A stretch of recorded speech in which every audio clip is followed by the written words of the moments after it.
Hello, Gnettostomes. If you want to sell something, an excellent way is to use our base desires against us. Let's face it, we aren't exactly rational when it comes to them. That's why sex sells.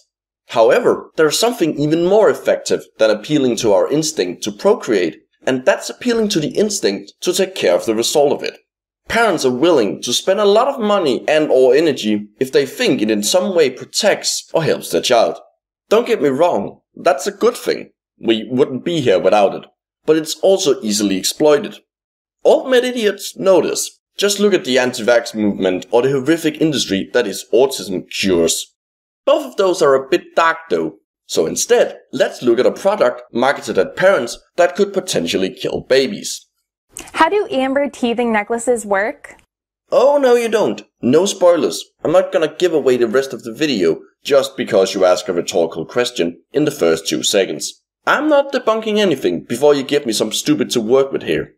Hi, I'm Lucy on behalf of Toogly Baby Products, and today I'll be sharing with you how Baltic amber teething necklaces work. Hello, I'm Macrobloganism on behalf of myself, and I will be debunking amber teething necklaces and showing how you and your employers don't know shit about amber, the human body, or baby skin.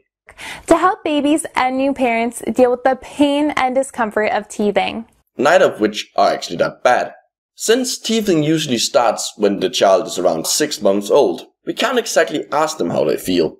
But, using the power of statistics, it turns out that while parents will blame nearly anything from fever to diarrhea on it, in reality, getting your baby teeth was probably no more painful or uncomfortable than getting your permanent ones.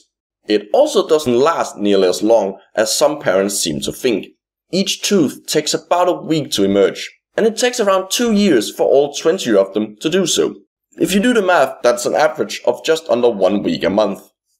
Baltic amber, also known as succinate. No, also known as succinate. Succinate is the anion of succinic acid. The compound you are going to claim to be responsible for all the supposed healing amazingness of amber. Is a complex fossilized resin formed from the soft, sticky sap of the trees from the Baltic region of Europe over 44 million years ago. That's one of the few true things in this video. Back in the Eocene, most of what is now the Baltic Sea, i.e. this part of Europe, wasn't a sea, but dry land with large coniferous forests on it. All those trees in those forests produced a lot of resin, some of which fossilized and turned into an estimated 100,000 plus tons of amber.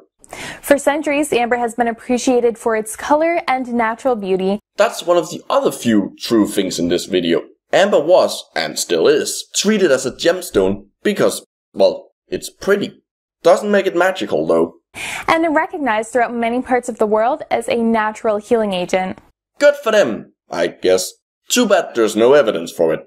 Oh, and in case anyone is playing fallacy bingo, you can tick off appeal to nature and appeal to popularity. The healing power of amber is attributed to the fact that it contains 8% succinate acid. Well, up to 8%. It can be as low as 3. Those percentages, by the way, are by weight. You kind of forgot to mention that. Now, as you already sort of implied, it's not found in all amber. The chemical composition of a piece of amber depends on what tree the resin came from and the geology of the area it formed in. Succinic acid is only found in subclass 1A amber, which includes Baltic amber. That's where its science name succinate comes from. Amusingly, at least to dorks like me, the word succinic comes from the Latin succinum, meaning amber. A gentle but important biochemical compound found in the cells of the human body. It is indeed found in the body, although mostly in the form of succinate. And yes, I will agree that it's important. Succinate is involved in a number of processes, including the super important citric acid cycle, one of the metabolic pathways in cellular respiration.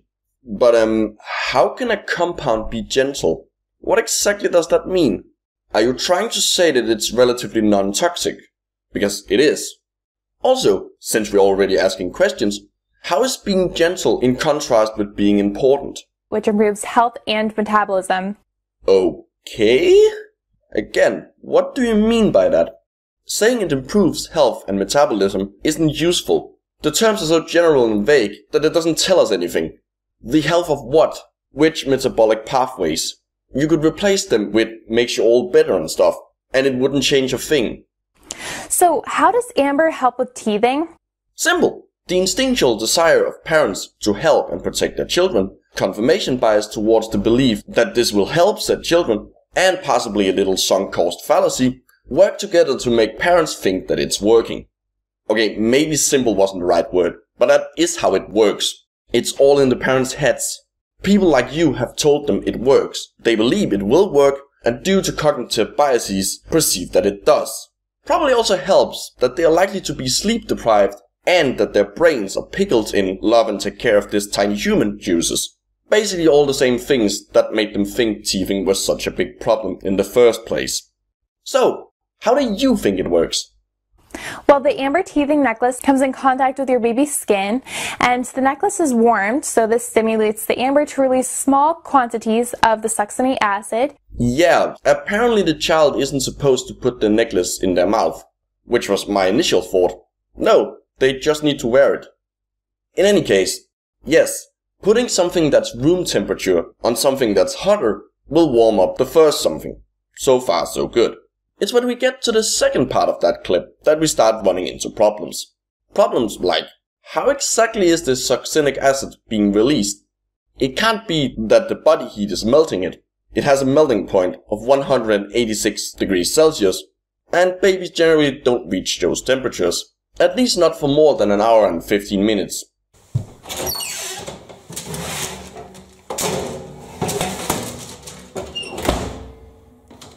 The more likely option would be the baby's sweat dissolving the acid out of the amber.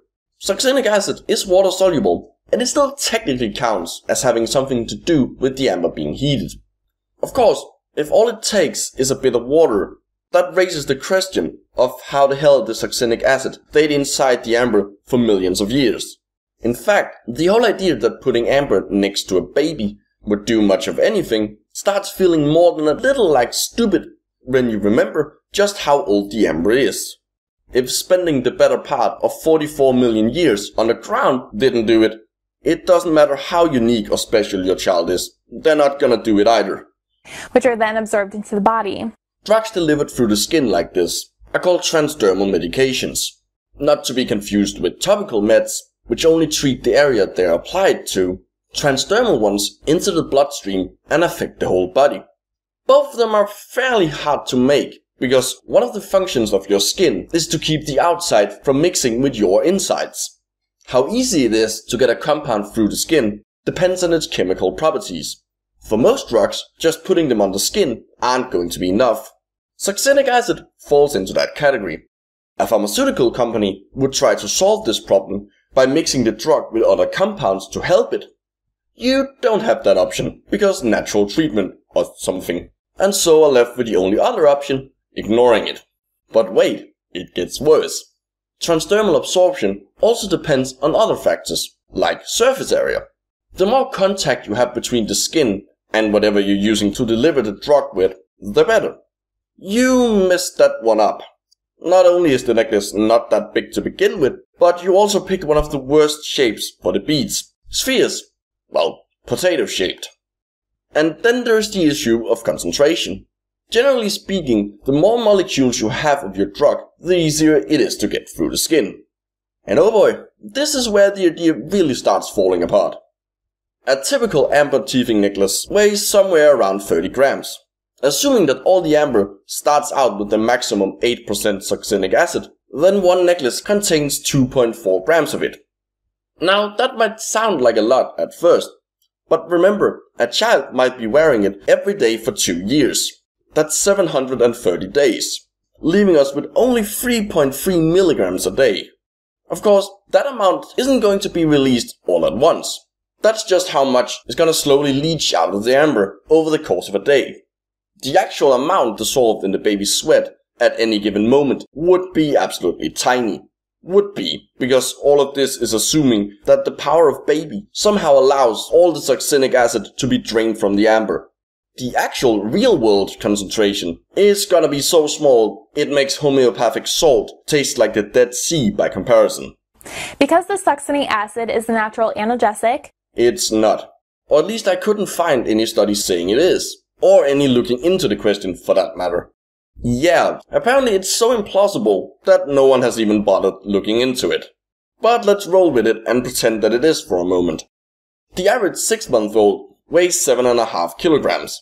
If we ignore that babies aren't powerful wizards and go with the 3.3 milligrams of succinic acid per day, we get a total daily dosage of 0.44 milligrams per kilogram body weight.